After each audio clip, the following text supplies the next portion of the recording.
Hi guys, welcome to episode 11 here on the Blue Sky Lounge. I am your host, Tyler Iantkow. Now in Wish's Nighttime Spectacular, Jiminy Cricket said, "The most fantastic, magical things can happen, and it all starts with a wish." This statement hits very close to home with this week's episode, which is about Disney and Charities. Now this week's episode is also a little bit special in that we have two guests joining us this week. Our first guest is Matt, who is a former Disney cast member who also volunteers with a lot of charitable organizations that collaborate with Disney. Our next guest is going to be Lisa, who will tell us about her story about creating a Make-A-Wish donation page for a mutual friend of ours. First, let's welcome Matt to the show. All right, today here on the Blue Sky Lounge, we have Matt Chan with us. Matt, how you doing? Hello, good. I'm good, Awesome. Tyler, and yourself? I'm doing very well, trying to stay warm here in Calgary, as you know, so. Yeah. Snow, it's nothing new. Yeah, right? Matt, why don't you tell us about your Disney story and how Disney's affected you throughout your life? Mm-hmm. For sure, yeah. Actually, when I was thinking about it, it was kind of actually hard to really put my finger on. I think when, I grew up, we didn't own a lot of Disney movies, and this was before the days of streaming where you could just watch anything you wanted. Yeah. So we had one VHS, a Disney VHS, and it was Aladdin. And so I watched that, a million times.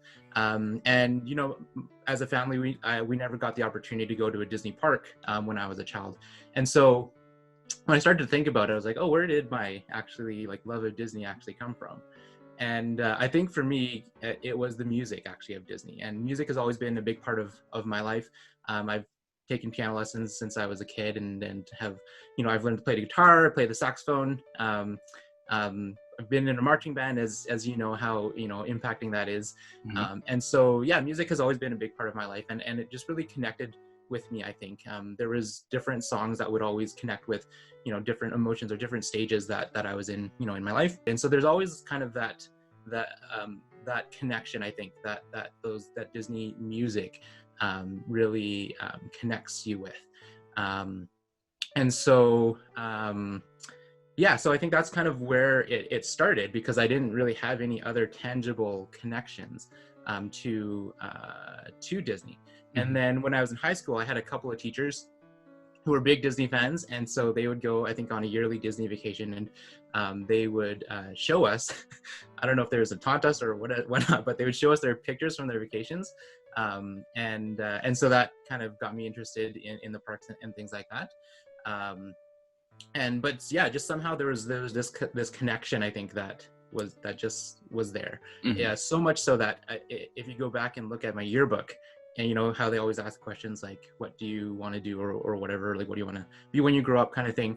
And I think mine was, to be the CEO of Disney and Coca-Cola, because those were my two favorite companies. My career trajectory, didn't quite go that direction, but so that I think that love of Disney has kind of just somehow innately been there. And I think the music kind of really helped to develop that.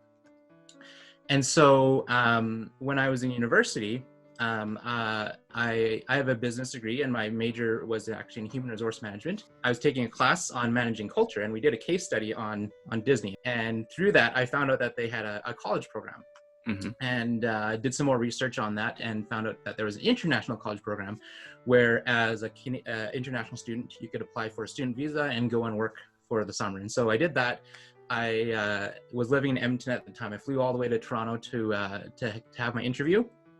And and luckily I got the job, and I spent a summer working at the Hollywood Studios in the outdoor foods department. And so the first time I actually stepped foot into a Disney park was as a cast member. So on our first day, we take the traditions class, which really teaches us about the kind of history and the culture and the values of the Walt Disney Company. And I think that really kind of started to help, define and shape, what attracted me to Disney. And when I stepped foot into the park for the first time, it was amazing. We got to see the first look as a backstage look, right, and getting to see the utilidors and stuff like that is kind of a really neat perspective. And then later that day, because we get our company IDs after we complete traditions, right? And then I went into the park for the first time, like as a guest, and walked around through the gates and looked up Main Street and saw Cinderella Castle there, and and it was amazing. And so, but I think really kind of from that point on, I really was able to start kind of defining what it is. I think that really connects me with Disney, and I think it boils down to hope. I think Disney really what it does, and what I love about the company, is that it is kind of an enduring symbol of hope, in our culture, in our society. It gives us hope for, our present situations, for dealing with anything. It gives us hope for the future, right? For a better tomorrow, for, for our planet, for our society, for humanity, really. And if you think of Mickey, like just from when he was created, when Walt created him, and he was that symbol of joy and hope and belief, right? And up to Epcot, in Walt's vision for Epcot, when he was envisioning a brighter tomorrow and a better tomorrow. And then to this day, I think Disney really continues to kind of proclaim that message of hope, and through its parks, through its movies, its music, different initiatives like Friends for Change and just things like that. And so, and different partnerships, I guess, which is what we're going to be talking about today. There's a quote by John Hench, who was an Imagineer, that says, talking about the Disney company, and I think a lot of times people criticize maybe Disney and people who go to Disney World, for example, and they view it as escapism, right? You're trying to get away from your problems, and you're trying to avoid things, right? But what John Hench said, that is, he said, entertainment is usually thought of as an escape from problems, an escape from responsibility. But as far as I know, he had an original idea. He's talking about Walt, that what we are selling is not escapism, but reassurance. And I think that's really true. Like, when you go to a Disney park, it's not that you're forgetting your problems, because you can't forget about them. Like, they're there. But I think what it is it reassures us. It tells us that, there is, good in this world. There is good in people. There is this sense of hope and belief, that we can believe in. There are dreams that we can pursue. And it just helps to reassure us that there's light, I guess, amidst the darkness. And so, and I think it helps us to just persevere, to reach higher, to help create a better future for everyone. So kind of, that's a bit long-winded, but that's like what I love about the Disney company. Yeah. All of those are amazing points. I love the John Hench quote that you just did. It's really true what you just said. Like, you can't escape those things that are happening in your life. You're always going to have them on your mind, but it is that reassurance that there is the good in people, and there's good in the world, and it's the good in people that helps people that are less fortunate, which is why that I thought doing a Disney Charities show would be a good idea, because we do want to have that good spread to others as well. We want to be able to share the goodness that we feel and help spread that happiness to others as well. And I know that you have had a lot of experiences with different charities and Disney and so forth. So why don't you kind of expand on the experiences that you've had? For sure. So I have had the opportunity to volunteer with some different organizations, Make-A-Wish and Give Kids the World Village, that we're going to talk about. I do want to just start by kind of offering this disclaimer that I'm not affiliated with those organizations. I'm not a spokesperson for them. So the views and opinions that are just your own, are mine alone. And so they don't reflect any policies or positions of Make-A-Wish or Give Kids the World Village. Sure. So that being said, I love both of those organizations. I think what they do is just so absolutely vital for children that are battling life-threatening medical conditions or critical illnesses. And what we've been kind of talking up to now is that what they really do is they provide hope and just an opportunity to focus on something different, kind of for families and children that are going through these circumstances. So kind of to rewind, how it all started for me was on the cultural representative program, which is where you and I met. Mm-hmm. So we worked at Le Cellier and in the Canada Pavilion. And Disney does a lot of, I think, kind of community outreach and service, and so they do different initiatives and things like that. So I can't speak to probably the majority of that, but one thing that they do is they have their Disney volunteers go to Give Kids the World Village periodically, and to volunteer there. And so there's one that got advertised somewhere. I don't remember exactly how, but a friend and I signed up to go. We had no idea really what it was, and so we went. And when we got there, we got paired up with a child who was staying at the village, basically we're told to kind of just hang out with them, play games. They've got a variety of different games.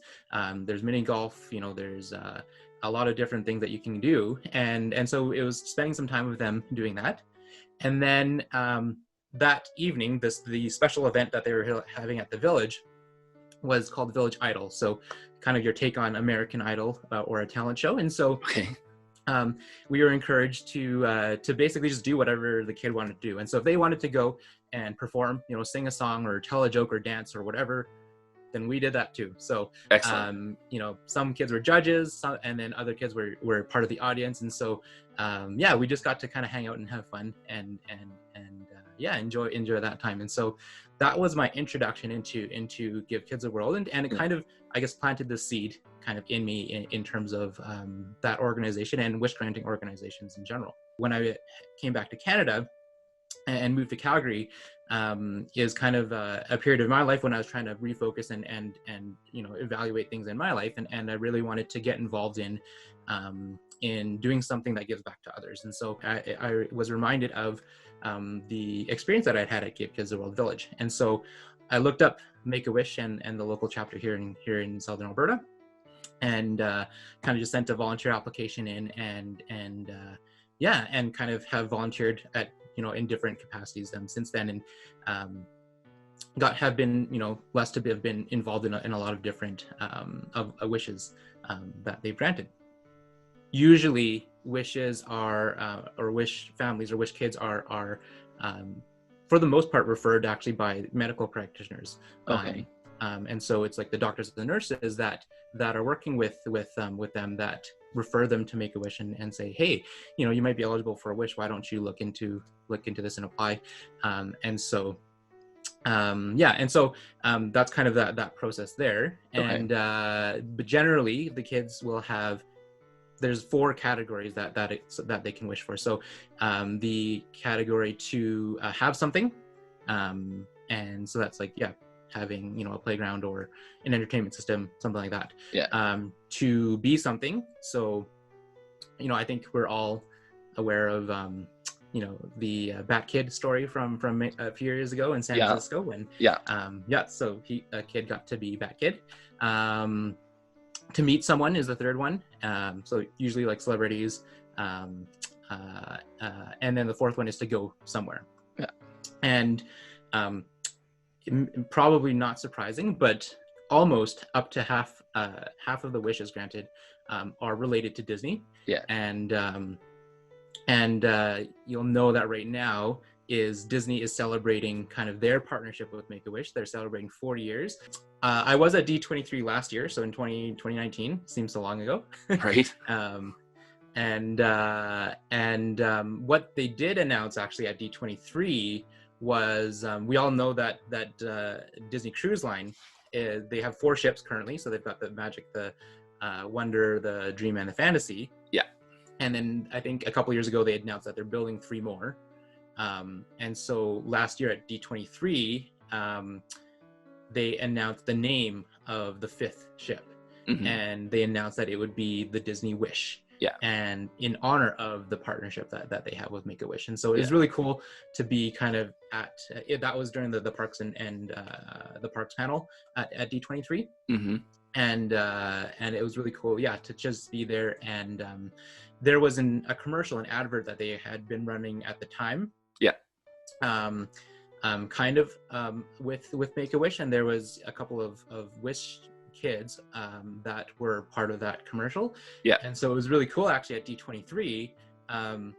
Those kids were actually there at the panel, and they were on stage. So they came out, you know, after they had announced it, and there's kind of this big celebration and just yeah, a lot of excitement, I think. So I think it was really cool for Disney to do that and bring those Wish kids to D23. Awesome. Well, have you helped out with any, like, have you done any more things with Give Kids the World or anything like that? Yeah, so I have. So Give Kids the World Village, I guess with having such a high kind of percentage of Disney wishes kind of involved with Make-A-Wish and a lot of them to go to Disney World and things like that. So Give Kids the World Village, what I guess to give you some history on and background on what they do is they partner with all the theme parks, you know, in Central Florida, and all the different or many different wish granting organizations from around the world. Yeah. And essentially what they do is they provide the accommodations for those families for their week-long vacation, right, in Central Florida. Mm-hmm. And it's really actually a neat story, kind of how they started. Their founder is Henry Landworth, and he was a hotel manager, and he started this village. Unfortunately, it's a bit of a sad story of how it started. Is at the time there was a wish that was to be granted, and a girl that wanted to go to Disney World, and his hotel had been contacted to see if they would be able to provide accommodations. Mm-hmm. And he had told his secretary, yeah, like definitely, make the bookings and do whatever is necessary. And then a little while later, he followed up, with his secretary and asked, oh, like how did it go, and what happened. And he was advised that unfortunately she had passed away before she was able to take the trip. And so yeah. At the time, it was kind of, I think, hard to really get those logistics and things like that. It was difficult. And so what he wanted to do was to make it easy, right? So that kids would be able to have their wishes granted in a short period of time. Like there wouldn't be all this kind of paperwork and things to go through, or roadblocks and things like that. And so so he started Give Kids the World as an organization, I guess, and as a charity to be able to do that. And so they partnered with Make-A-Wish, and they partnered with different organizations and really kind of established that system or that framework to be able to provide, places for people to stay, which was also one of the major costs for wishes being granted, was the accommodations. And so so we started with that, like basically with just, I think, different hotel rooms and things like that. And eventually, as it started growing, he realized that they needed more space and so he built Give Kids the World Village. And so now any of the wishes that are granted, the families will go and stay there.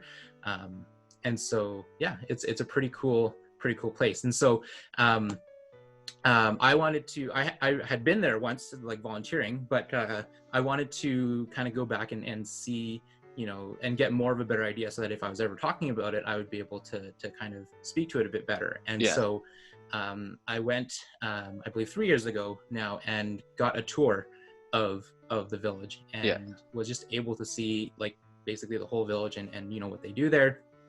And really, again, just reinforce kind of, the importance of the village and what they do.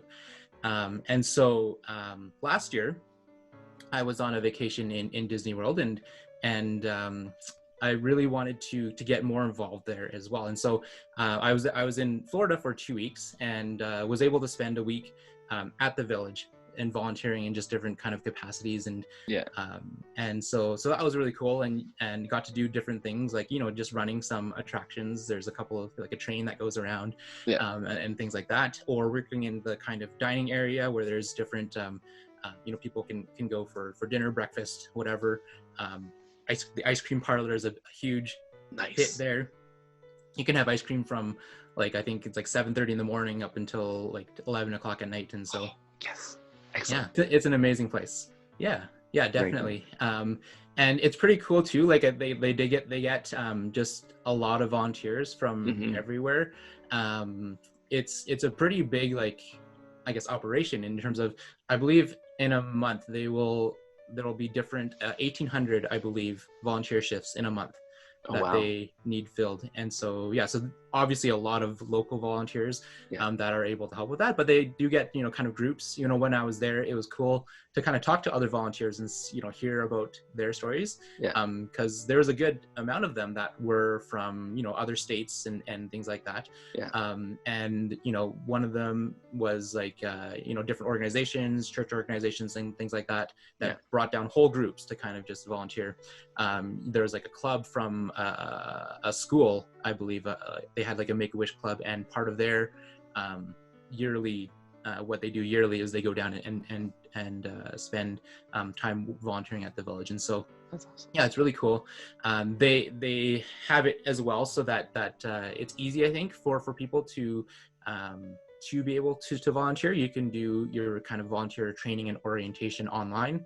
And they teach you about the different things and things like that. And so you can kind of get yourself set up to be able to do that ahead of time. And then kind of just sign up. They've got a portal essentially that you can volunteer and pick up shifts for. And so it's pretty cool. That's awesome. Yeah, that's very cool, for sure.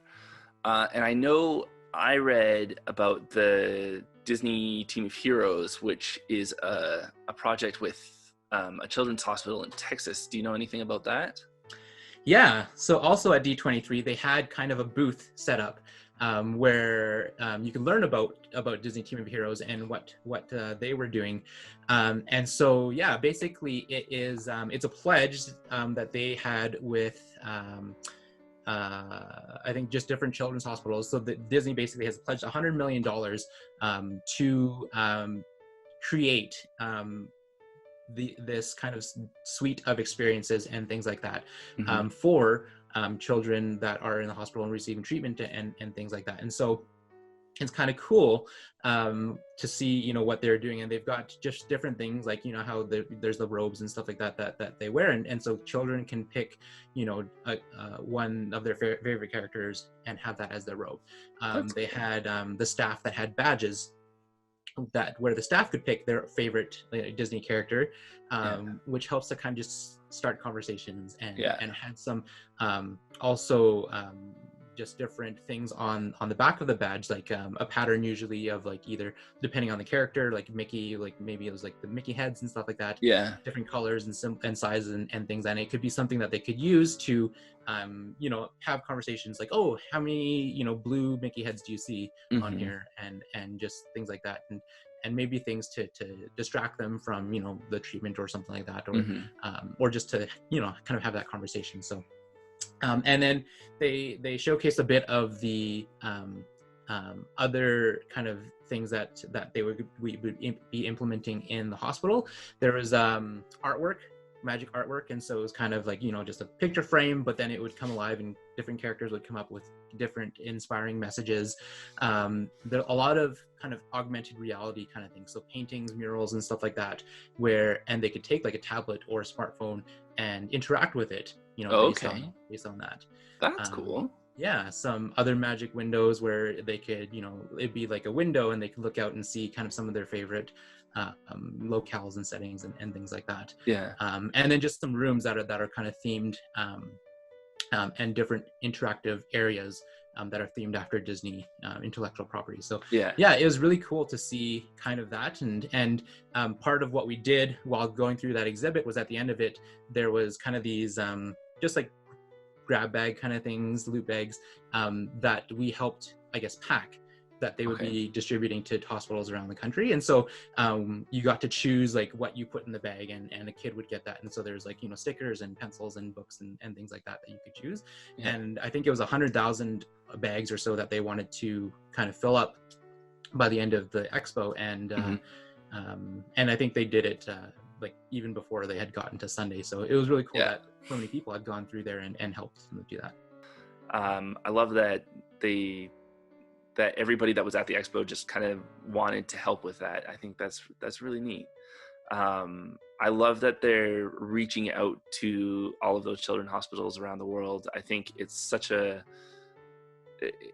hard thing to have kids that are sick and have them be in the hospital. And, you know, being a parent who's had a kid in the hospital, it's not only hard on the kid, it's hard on the parent too. So having, you know, those little experiences that can help not just the kid but the parent as well, just calm down and like minimize that anxiety just a little bit, it helps more than anybody can kind of imagine, kind of thing. So I love that Disney's doing that, and I think it's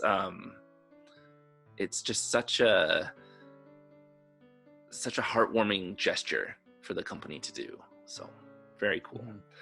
Now, this show is called the Blue Sky Lounge. Do you have any blue sky ideas that can help out kids that are wanting wishes granted or anything like that?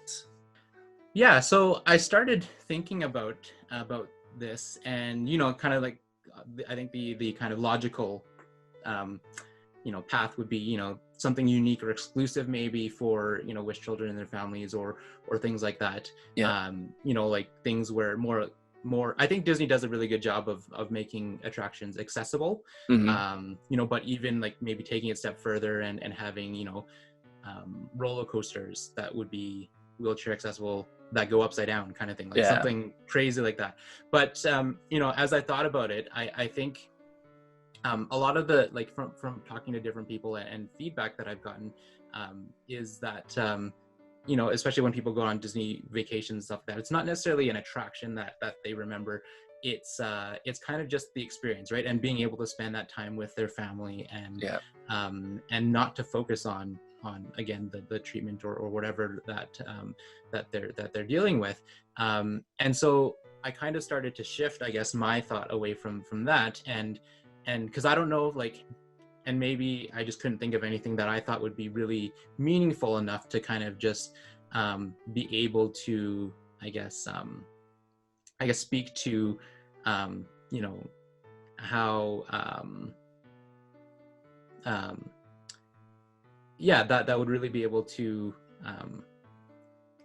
I guess, highlight how important they are. And so I kind of shifted my thinking away from that, and I started thinking about, you know, for a lot of charities and not-for-profit organizations, something that they always can use more of, right, is exposure, right, and people being aware of what they do and what their cause is. And so I kind of started thinking along those lines.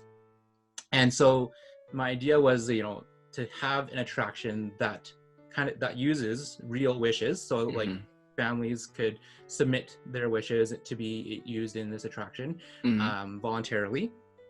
And then what it would do is it would put all guests kind of into that experience of a wish kind of being granted. Okay. And so there's like different technologies, I think, which could play into this that already are in use and maybe could be enhanced or developed further.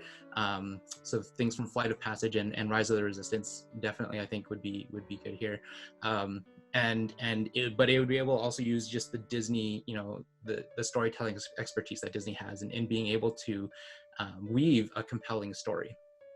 And maybe this is a bit of a personal, you know, wish being pun intended, but it could be like they could repurpose the Wishes soundtrack, which is like my favorite nighttime show ever. I love Wishes, and so they could bring some of that back. But I guess if you will imagine with me for a moment, so you as a guest, you walk into this room and it goes dark, and you see just a shooting star just fly across your field of sight, right? And Wishes comes on, like, starlight, star bright, first star I see tonight. And then you hear Jiminy Cricket, right? And he says, pretty, huh? I'll bet a lot of you don't believe that about a wish coming true, do ya? Well, I didn't either. Of course, I'm just a cricket, but let me tell you what made me change my mind.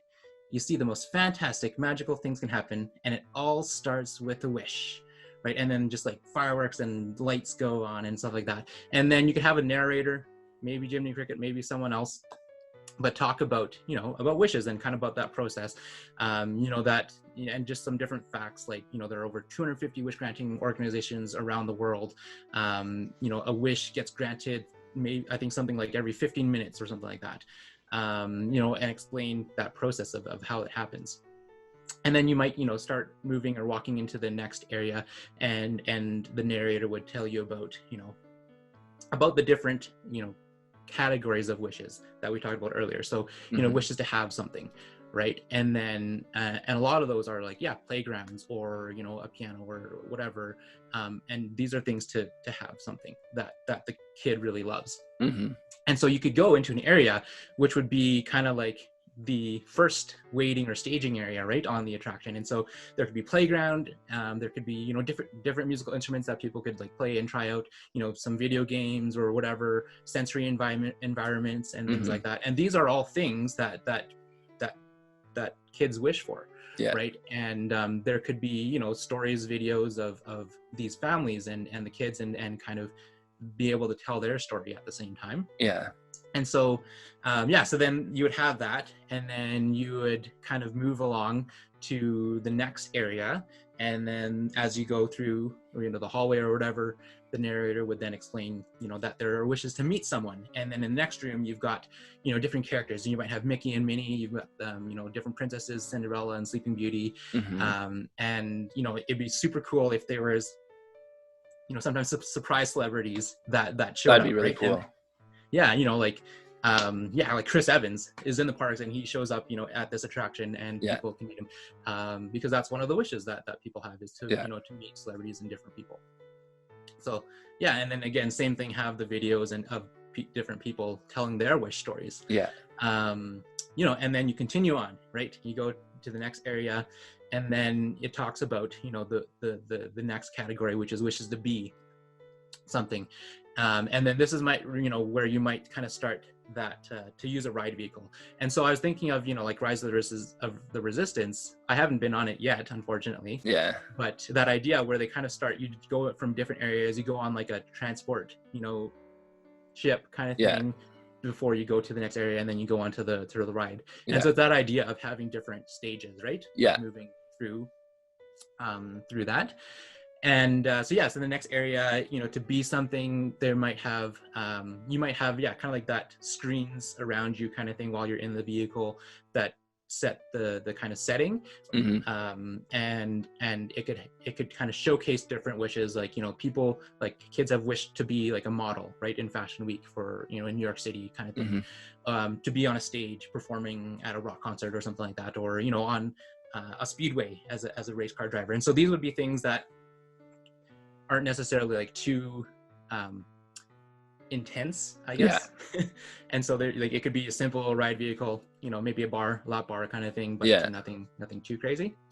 And then you would go to the last area where this is kind of where I would see the flight of passage kind of technology come in. Okay. And so you would go into the last area, and they tell you about, the wishes to go somewhere. And this could be, like, so you go in, you get, buckled in, and then suddenly you drop, right? You're skydiving and you're falling through the air and things like that. The wind's blowing past your face. And then, and you're skydiving, and then you splash into the water, and you're swimming with dolphins, and you see all these dolphins around you and things like that. And then you're on a safari, and you're on a wild, on a truck, a safari truck. You know a lot about safari trucks. Yes, right? I do. And then you see like the lions, and they start, chasing after you, and so you have to drive faster kind of thing. And then suddenly you're on a horseback, and you're just riding across the open Texas plains, and you feel the sunshine and things like that. And so and so there's those experiences that could allow for more, I guess, movement or jostling and things like that. And then you and as that ends, it could be, the castle, you see the castle in front of you, and the blue fairy comes on. Remember, we always believe in our wishes, for they are the magic in the world. Now let's all put our hearts together and make our wish come true. And then it's more fireworks and music and everything like that. And then that would be like the attraction. And then at the end of it, I think it'd be really cool. Maybe there is like a merchandise store, like as is at the end of all attractions. Right. But maybe it could be the idea of the what, like that the merchandise that they sell there goes, part of the proceeds goes back to the different organizations. And they could have booths where, if possible, those organizations could send representatives to, be able to talk about and have people ask questions about their organizations. Or even cooler, to have cast members that basically get trained and given the knowledge of those organizations, kind of like how they've got like, DVC kind of booths, right? All across the parks and stuff like that. People who are knowledgeable about that, and do the same thing with kind of these wish organizations. That'd be really cool. And so it would allow for, I think, like different, and so like each, like by having different families submit their wishes to be used, you could have different experiences, kind of like that the Star Tours idea, right, where every ride is a little bit different. You might have some different wishes come up at different stages. So that's awesome. I love that idea so much. That is so cool. I think the fact that you went and had like each of the 4 different types of wishes that you could do that could be granted, I think it's so unique, and I could totally see this like going into any park and it being an instant hit. Like wishes, and especially having like part of the wishes soundtrack in there. Wishes is such a huge part of so many people's lives, and so many people love that fireworks show. Not to say that Happily Ever After or whatever isn't a good show, but a lot of people just really like the Wishes soundtrack. It was just a really good soundtrack. And the fact that you want to repurpose it and make it for like a wish granting attraction, it fits so perfectly. And as you're talking about it, like I just have like the soundtrack playing in the back of my head, and I envision like, seeing that star shoot across the sky inside, or seeing the fireworks, or I think it is so cool. And I love the idea of like meeting someone and having like those character meet and greets in there. I think that's so cool. And then if you could have like a celebrity come, that would be amazing, and like have that special experience, even if you're not a Wish kid, just being able to go in this attraction if that's possible. I think I love the idea of having the booths at the end where you could learn about more information from the organizations. I love the idea of the merchandise shop at the end of every Disney attraction, and if you had like the merchandise in that shop, have a portion of it go to organizations like that. I think that's great. Like I know at Animal Kingdom they ask if you want to donate to the Disney Wildlife Conservation Fund, which is another organization that Disney helps and supports multiple animal organizations all over the world. I think maybe that could be like an Animal Kingdom thing, and this could be like a Magic Kingdom thing. I love it. I think it's such a cool idea. Like I'm like floored by it. One of the coolest ideas I've ever heard. So very cool. So Disney, get on it. Right? Exactly. Hop on this, Disney. Awesome. Well, Matt, I really appreciate you coming onto the show today and sharing your Disney story with us. And your blue sky idea was amazing. And I hope that you'd be willing to come back onto the show if you ever want to. Yeah, definitely. No, thank you for having me. I appreciate the opportunity to be part of the show, and I would definitely love to be back. Awesome. Perfect. All right. Thank you, sir. We will talk again, and thank you again for such a wonderful, wonderful experience would be the best way to put it. I loved hearing about everything that you were talking about. So thank you. No, thank you. Thanks again, Matt. Now let's welcome Lisa to the show. With us today, we have Lisa Dododo-Glasner. Thank you so much for coming on to the Blue Sky Lounge. Thanks for having me, Tyler. I really appreciate it. can you tell me a little bit about your Disney story? Like how did you get started in Disney and everything like that? Yeah, totally. So, I grew up like any kid, like kind of going to Disney every couple of years with family. I was an only child. So I go with my parents and, we had like happy memories there. It was always a good time, but I wasn't like a Disney fanatic at the time. And I don't think I grew up in like a Disney fanatic family necessarily. We liked it a lot, but you came home and it wasn't like, oh my God, I'm counting the days until I can go back again. We just enjoyed it when we were here. And, as I grew up and kind of got into the career world and was really busy, there were a number of years when I didn't get here at all. Again, it was just sort of off my radar at that point. And, I had my job and got married and had my kids. And, as I've talked about a lot, in other settings, my dad got sick at one point. He had acute myeloid leukemia, and we ended up losing him about 10 months later. It's something I've shared a lot, I think, in other venues. And I was, like I said, I'm an only child, so it was just me and my mom at that point, kind of wading through that horrible kind of post-passing red tape that you have to deal with when you lose someone, and dealing with figuring all of that out. And at some point afterwards, my mom and I both decided that we needed to kind of get the heck out of Dodge and go somewhere happy, and where better to go than Disney. Excellent. And so about 6 months after we lost my dad, in 2014, we took a trip down here. We stayed at Boardwalk. And I remember, I've talked about this before, but I remember there was this, I think it was the first night that we were here. And it was like Columbus Day week.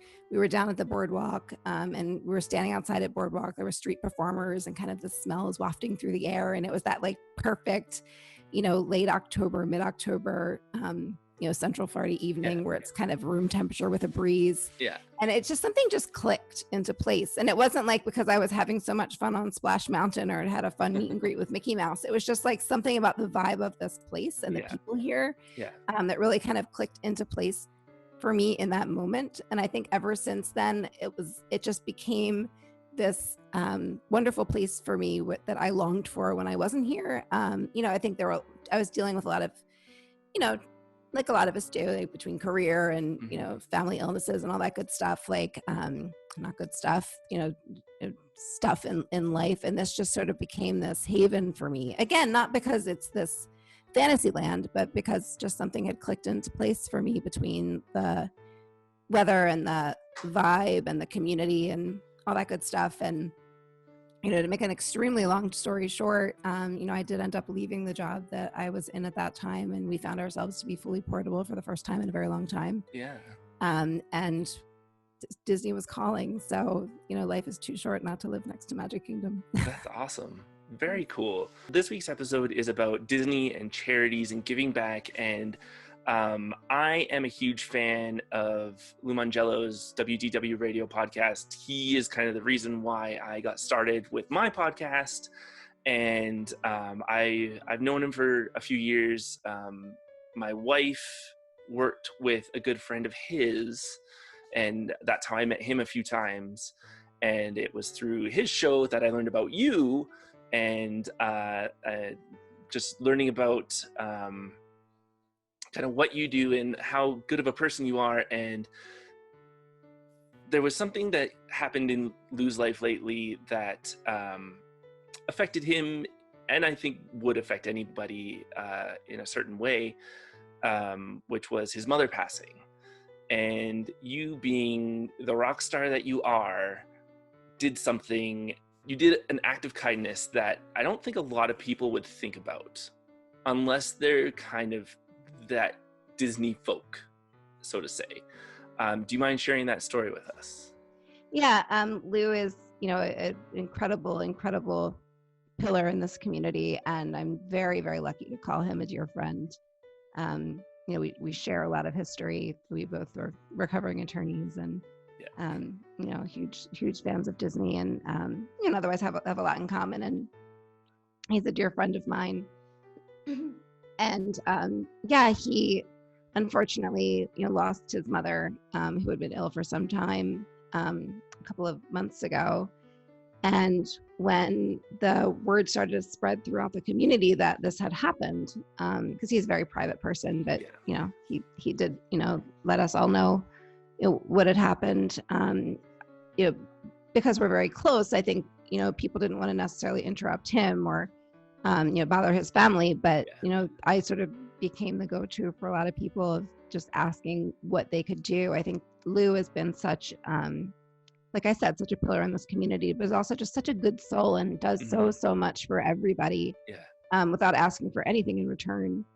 And I think that there were so many people who wanted to be there for him in the same way that he has always been there for us. And so, like I said, I don't think people wanted to necessarily bother him or, ask specifically what they could do. But I started getting all of these messages from people wanting to know how they could help and how they could be there for him the way that he had been there for all of us. And,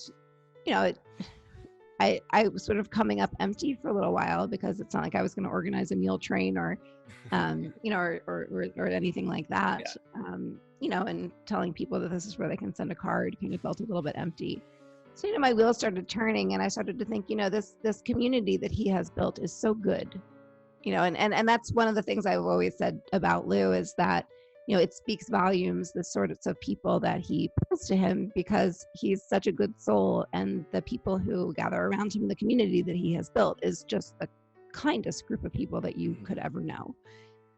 And so I started to think, there's got to be a way to harness this for good. It's sort of a once in a lifetime thing, right? Where you get this large of a community wanting so badly to do something meaningful for someone. And the quality of the people that were part of that community. And so my wheels started to turn and, probably not surprisingly, my thoughts went to Make-A-Wish because that's a very, very important part of the Mangellos' lives. Lou, actually, when he was losing his dad, started the Dream Team project. And that was where he started his running team, and it benefits Make-A-Wish, and they grant a number of wishes each year. To children to bring them down to Disney or something similar. And at Marathon Weekend, in fact, his running team, and which I'm a part of, has the opportunity to meet the family that they've brought down, which is always a really touching, wonderful event. Yeah. And so anyway, needless to say, my wheels started to turn and went very quickly to Make-A-Wish, and I started making phone calls because I didn't want to. Lou would never let anything be done for him like this. And so it was really important to me that, I could do this sort of quietly and not bother them with it. And so I just started making some phone calls and worked my way down to the Orlando chapter of Make-A-Wish, where a wonderful gentleman named Eric, I got in touch with him and we had a wonderful phone call, and he's the Orlando rep, or one of the Orlando reps for Make-A-Wish. And we had this wonderful conversation, and I was, overwhelmed with what I saw as the possibility of what could happen here. And Eric was very excited, and we were in tears together on the phone, so excited. And God bless him. He's so capable. He put together this donation page for me in a matter of minutes. I mean, it might've been 10 minutes. Like, he put this thing together. And I kind of went in and tweaked it a little bit, and then started kind of doing this crazy grassroots effort to fundraise in Marian Mangello, Lou's mother's name. The original goal was $10,000. I had no doubt that the $10,000 was the goal, not just because it's a nice round, large sum of money, but because that is the base amount that you can raise to adopt a family in full. That's that 10K mark is where you're not just making a donation sort of into the larger Make-A-Wish Foundation, but you're actually adopting a tangible family. Yeah. And I wanted to get to that point so that we could, tangibly show, of course, what we had done for Marian Mangello. Yeah. And and I just started this grassroots effort again because I didn't want it to be public, just very quietly reaching out to dozens and dozens and dozens and probably hundreds of people. Yeah. That are part of this community, and I knew would want to be a part of this effort. And we raised that 10K in 2 days. Wow. We started it on a Friday afternoon. I started it on a Friday afternoon. Lots of friends were sort of jumping on board and like trying to help out, reach out to people as well, which was so helpful. That's awesome. I got banned from Messenger. No. Facebook like shut up. Wow. No, it got to the point I had reached out to so many people on Messenger that Facebook's Messenger was blocking me. Initially, it wasn't letting me send links, so I couldn't send the link to the donation page. Yeah. Then it was like blocking me altogether. Like I couldn't reach out to all the people I hadn't had prior communications with. Like it was, oh my goodness. crazy. I was starting to like reach out through Instagram instead and email. It was crazy. That's funny. But yeah, a few people from the community were really helpful, and especially when Facebook started doing that to me, and kind of stepping up and helping me to move this effort forward. So we raised the original 10K, like I said, in 2 days. We started on Friday. We got the 10K on Sunday. Yeah. And then my wheels started to turn about how we would tell Lou. And I was really torn because I know how private he is, and I didn't want to like bombard him live and force him to kind of react on camera. But at the same time, like I knew how much it meant to all of the people who had contributed to see that moment. Yeah. And I also felt like, God willing, it would be a moment that Lou would want to have, on record going forward. So I took a roll of the dice and, hoped that my decision was right and kind of stormed the castle during his live show on that Wednesday. And at that point, when I first came into his office, we were at 14,000 and change. Yeah. We sat and talked. I presented it to him. I think a lot of you have seen it. If you haven't seen it, like, I hope, Tyler, you link it. I will definitely put a link in the comments for sure. Yeah. If you go to that live show, it's at around I think the 55-minute mark is when I come in. So definitely watch it, because it's just one of those moments that it's like a once in a lifetime kind of thing. And it was such an honor to be the person who got to deliver that message. Yeah. But yeah, it was amazing. Like I came in at, that evening and we were at 14K. I think by the time we finished the show, it felt like a telethon, like people were jumping on board. It was finally public, which was amazing. Yeah, so all these people I hadn't been able to reach out to finally knew about it. So we were well on our way to 20K by the time that show ended, and it became this sort of amazing movement. I think a lot of other people in the space who have their own communities were challenging them to become a part of it. And as of right now, the page is still very much live. Yeah. You can still give to it, and we are just below $59,000. Wow. Which is just short of being able to sponsor 6 Full Wishes. Wow.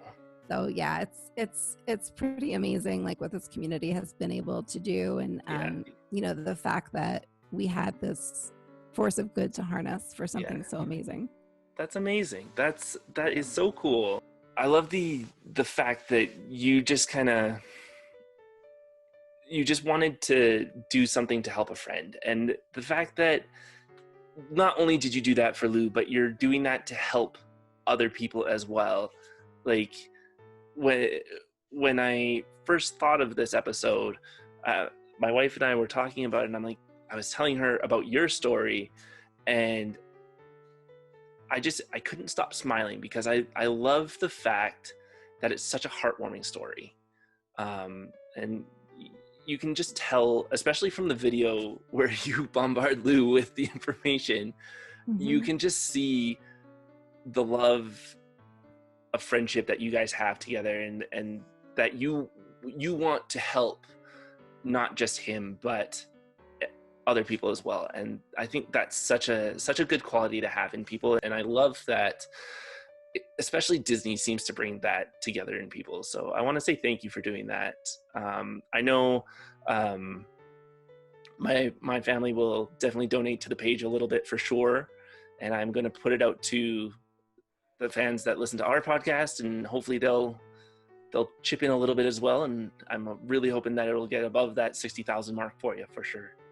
I thank you so much. And, I said it to Lou that night, and I've said it many times since. It was a selfish act in a way for me, because I felt so helpless. I think we all know what that feels like when someone that you're so close to is hurting, and you just want to make it right, and you want to do something to fix it. Yeah. And, I was watching what was happening with his family and losing his mother, and I just felt so helpless. Yeah. And, it's rare that you are in that situation and there's an option, to do some real good. And, I love what we did for Make-A-Wish, and And also what we did for Lou, not just in honoring his mother, which was a huge thing, but also in just being able to take advantage of an opportunity to show him the force of the community that supports him. And for all of those reasons, I think it was, it might have stemmed from a selfish desire to feel useful in a difficult situation. But hopefully I was able to spin that into something that served a much greater good. I definitely think it did. So I definitely want to thank you for doing that for sure.